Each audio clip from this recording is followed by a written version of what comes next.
السلام علیکم ورحمۃ اللہ۔ دیکھیں، اگر میت کلالہ ہو تو اس کی وراثت بہن بھائیوں میں کیسے تقسیم ہوگی؟ دیکھیں، سب سے پہلی میت کلالہ ہم اس کو کہیں گے جس کا باپ نہ ہو اور اولاد میں بھی کوئی نہ ہو، تو اب اس کا مال اس کے بہن بھائیوں کو جائے گا، چاہے عورت ہے چاہے مرد ہے، مسئلہ سیم ہی ہوگا۔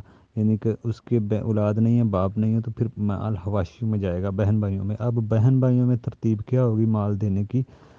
دیکھیں، میت اگر کلالہ ہے تو سب سے پہلے حقیقی بہن بھائیوں کو ملے گا۔ حقیقی بہن بھائی اسباب بنے گے آپس میں۔ اگر حقیقی نہ ہوں تو پھر ستیلے بہن بھائی جو باپ شریک ہوتے ہیں الاتی، ان میں پھر یہ مال جائے گا۔ اگر وہ بھی نہ ہوں تو اخیافی بہن بھائی، اخیافی بہن بھائی کا تو چلو فکس ہے، وہ اگر حقیقی بہن بھائی بھی ہوں پھر بھی اگر اخیافی بہن بھائی معاشری مرنے والے کے آ جائیں، چاہے عورت ہے چاہے مرد کا انتقال ہے، اگر اس کے مرنے والے کے اخیافی بہن بھائی معاشری کا اگر آ جائیں تو ان کو ملے گا، چاہے حقیقی بہن بھائی ہوں یا نہ ہوں، ستیلے ہوں یا نہ ہوں، ان کو ملے گا، ان کا فکس ہے۔ ایک ہے تو 1/6 سدس، اگر ایک سے زیادہ ہیں تو پھر 1/3 میں وہ دو سارے شریک ہوں گے۔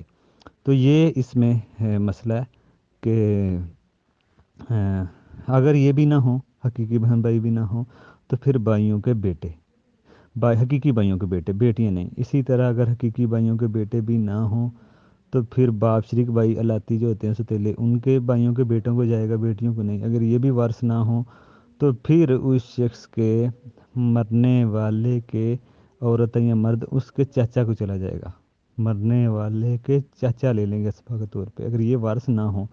اگر وہ بھی نہ ہوں، چاچا نہ ہوں، ستیلے چاچا نہ ہوں تو سگے چاچا کے بیٹے، بیٹیاں نہیں، ستیلے چاچے کے بیٹے، تو ان پھر بیٹوں میں پھر جائے گا اسبا میں، یعنی کہ مذکر جو اولاد ہوگی نا ان میں جائے گا، کیونکہ بھتیجیاں جو ہوتی ہیں بھائیوں کی بیٹیاں یا بہنوں کے بیٹی بیٹے یا بھائیوں کی بیٹیاں صرف بیٹوں کو تو ملتا ہے، تو ان کو پھر جائے گا بیٹوں کو۔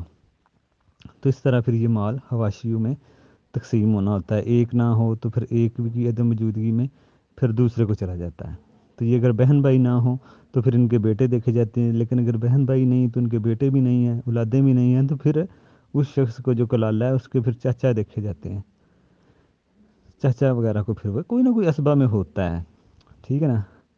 اگر یہ وارث نہ ہوں، جیسے صحاب الفروض والے ہوتے ہیں وہ بھی نہ ہوں، اصحاب التصیح والے بھی نہ ہوں، پھر ایک تیسرا گروپ ہے ذوی الارحام، اس میں پھر یہ جانا ہوتا ہے، کسی نہ کسی کو پھر یہ ملتا ہے۔